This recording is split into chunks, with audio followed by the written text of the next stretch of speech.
Hello students, in this video let us understand more about wave function. So we have already got a little bit of understanding about wave function. In the last class we were discussing about Schrodinger equation. We discussed time dependent and time independent Schrodinger equation. So what is time dependent Schrodinger equation? It is given by I h cut into dou psi by dou t is equal to minus h cut square by 2m into del square psi plus v psi. So this is the time dependent Schrodinger equation, and the time independent Schrodinger equation is given by del square psi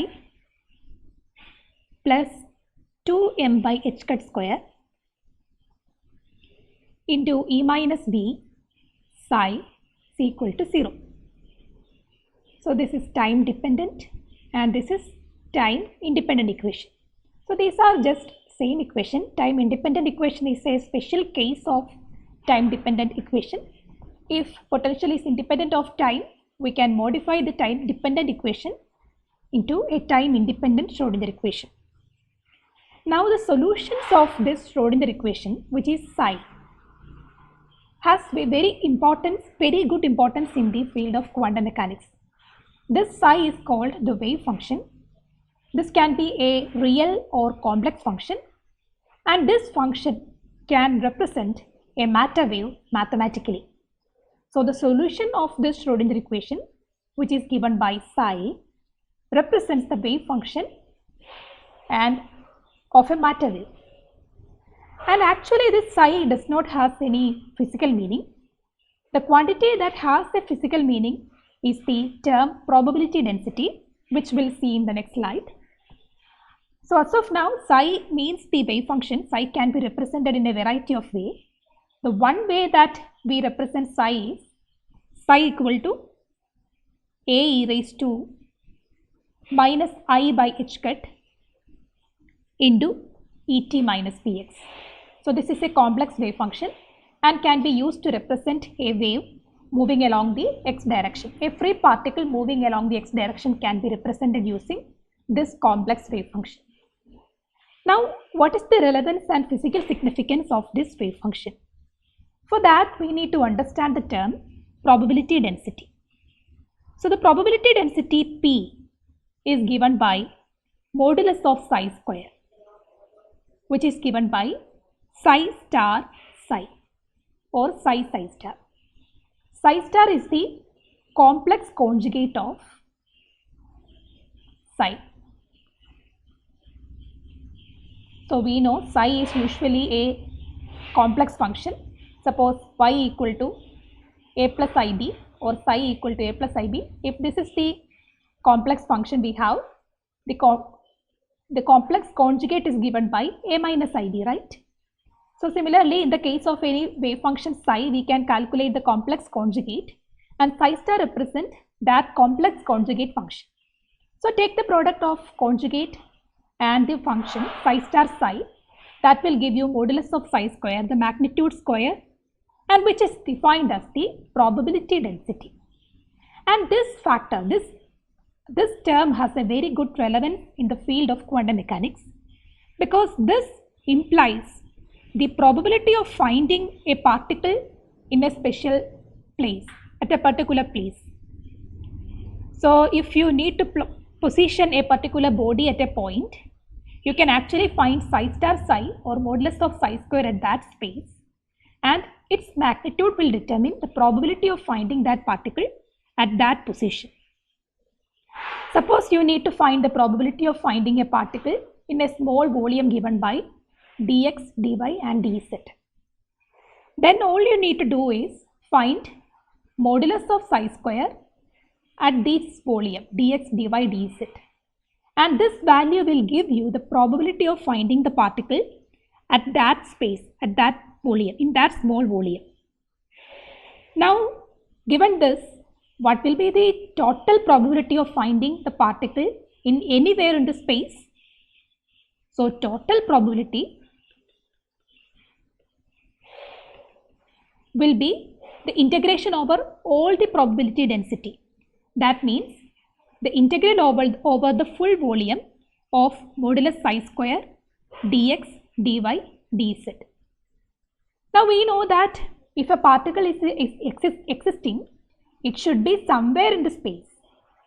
Maybe it might be spread over a very large volume, but even then, if we take the integral over the full volume, the particle should be somewhere there. So that means that the total probability of finding the particle over the whole volume will be 1, because you know that for probability the maximum value is always 1, and since the particle should be somewhere, if we take the integration over the full volume, the total probability will be 1. So this is the condition of one of the conditions of wave function. If you take the integration of the probability density over the full volume, it should be equal to 1. Now a wave function satisfying this condition, if psi satisfies this condition, it is called a normalized wave function. Now let us understand more about the normalized wave function. So as we have said, the total probability of finding a particle in the entire space is unity. That is, over the full volume, if you take modulus of psi square or psi star psi over the full volume, it should be equal to 1. Sometimes it might not be equal to 1, sometimes it might be another value. So that means that the wave function is not normalized. So we must multiply with some constants in order to make this a normalized wave function. So let us understand about that. We know that if psi is a wave function, psi is a solution of the Schrodinger equation, then if we multiply it with a constant a, that function, the new function, will also be a solution of the Schrodinger equation. That will also represent the same wave function. So you can actually multiply this wave function with a constant. Now let us assume that this a psi is a normalized wave function. Then if a psi is normalized, what does that mean? It means that integral a psi the whole star into a psi. So a psi the whole star is the complex conjugate of a psi. A psi is the new wave function. Integrate over the full volume. That should be equal to 1 because a psi is the normalized wave function. And what is a star a? A star a is mod a square. Integral psi star psi dv equal to 1.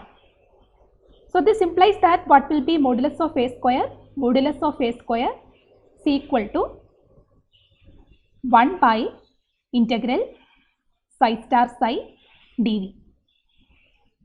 So in this way you can actually calculate modulus of a, take the square root of this term, you will get modulus of a, and this modulus of a is called normalizing constant.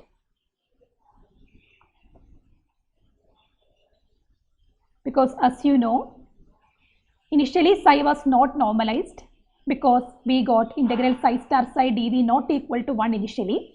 So we changed the psi into a new function which is a psi by multiplying with another constant a, and this a is called normalizing constant because multiplying by that a resulted in total integration value to be equal to 1.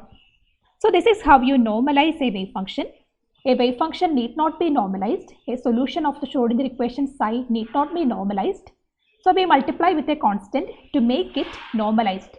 What is normalized?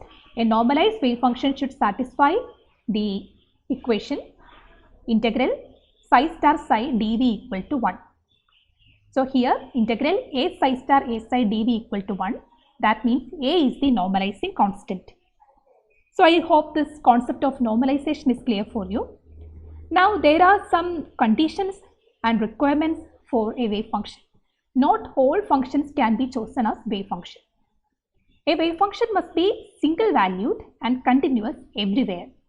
So at one particular point a function should not have two values and it should be continuous. There should not be any discontinuity or singular points in the wave function. Now a Schrodinger equation can have many independent solutions. Suppose psi 1, psi 2, psi 3, etc. psi n are different solutions of Schrodinger equation. If That is the condition. If there are more than one solutions of the Schrodinger equation, then their linear combination given by psi of x equal to a constant a1 into psi 1 of x plus a constant into next function and so on. Finally, a constant into the final function. This is how you take linear combination. Multiply by a constant and sum up. And this new function, which is a linear combination of independent solutions, is also a solution of the Schrodinger equation. So that is the second condition of a wave function. And finally, the wave function psi of x must approach 0 as x tends to plus or minus infinity. That is the last condition. So as you know, the particle cannot exist at infinity. So if a particle is expressed as wave, this wave must tend to be 0 at infinity, because we should have the particle to be placed at a space that is being considered. So if the particle is at infinity, the wave function has a value at infinity, that would not hold for a physically possible particle.